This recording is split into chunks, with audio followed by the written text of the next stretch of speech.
So it's fair to say perhaps it's quite a personalised and tailored approach depending on the case. And have you experienced that has cost implications attached to that? You have, through that level, that degree of personalisation? Yes, it does, but then again, it's what you want to achieve at the end.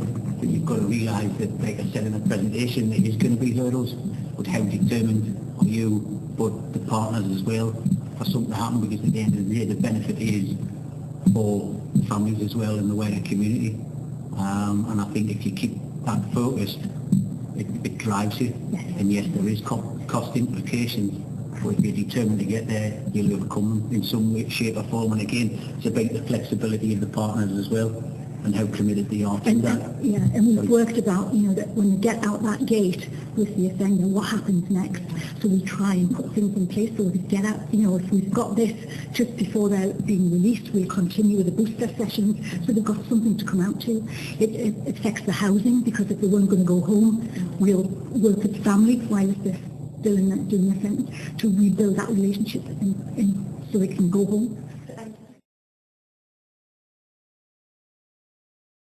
I wanted to ask a fairly nuts and bolts question to begin with, which was simply about the numbers of people that you've actually put through this kind of process so far, and whether you've had a kind of consistent result, or whether you've actually had quite a lot of variability in the results. I wasn't entirely clear from the papers just how many people had actually been through the process. Yeah. Do you want to talk about the prison program? Well, one of the problems we had with the prison was we had 5 families in this particular program. The last one we did in July, and 3 families were removed from 3 offenders were taken to an open prison on the Friday, and we were due to start the program on Monday. That is an issue, and I've put that in the evaluation. There was nothing we could do about it. We worked with delivering the program, we worked with families, and we got them all psyched up, and they were ready to do it, and they were really looking forward to it, and they went, and there was nothing we could do. So that's something we need to look into, and it was because the funding that we got were only from the Northumberland families, so we were limited. If we could have done it with just local, because in our prisons there's families from all over the northeast as well as the rest of the country, we wouldn't have had that problem perhaps, but we're limited because we only have the funding from Northumberland.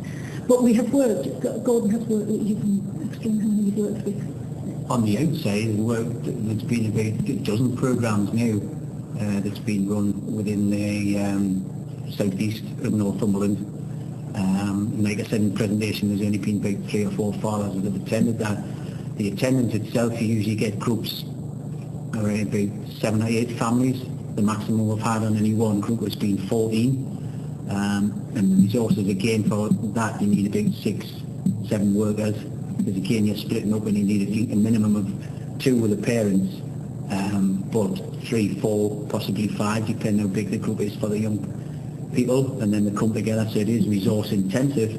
However, retaining them on the programme has been very good, and the ones that have dropped out have tended to be something's happened within the family and haven't been able to come back, and some's dropped out but come back on another programme that's started up again. The idea would be in the prisons, yes, it's going to be a lot more difficult, and again one of the reasons that Anne explained that people move about rather quickly, and there's nothing anybody can do about that. Once the prison has been told they're going to move, you can't say, well, hang on a minute, there's a programme starting on Monday.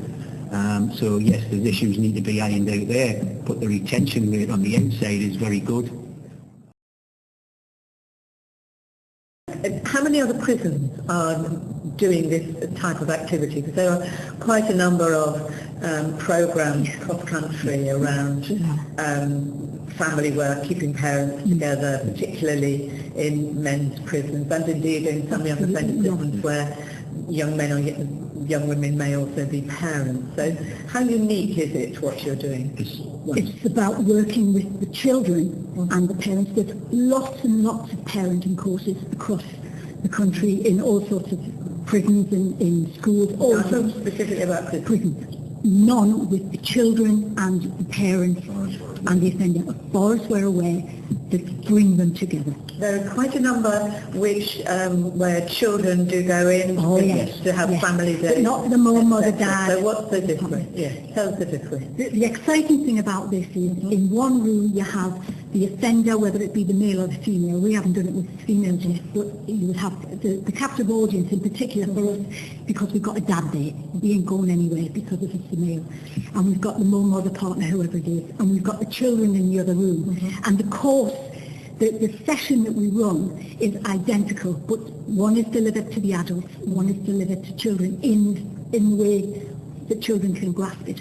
And then for the last hour you bring them together and they discuss it and go and give them. Well, I think, again, it's about the quality time that they spend, and having watched, again, how the programme's rolled out and how it goes over the different, it's not weeks within the day after the day, but over the weeks, you see a bond between that young person and the mother or the father, because, like I said earlier, it's about the time that they've had to actually do something as a family. And a lot of the activities, for example, there's an activity you go away and you do your family shield, so they work as a group, another family will be over there and another one over there. Now they work on a family shield, and it's about what they want to put in. There's another one about their family values and their beliefs.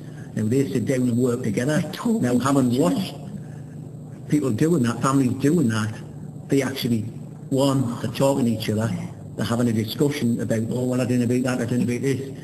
And like I say, because a lot of it, the chaotic nature that they usually on, there's more than one child in the family and they only get certain time to do this, or there's 2 or 3 jobs that they've got to do, that sometimes it's difficult to actually have even 10 minutes, quarter of an hour, 20 minutes to sit down and discuss something and have a bit of fun with it, but you're learning. And part of that, for me personally, is, yes, they're having a discussion, but they're having a laugh, but they're bonding as a family.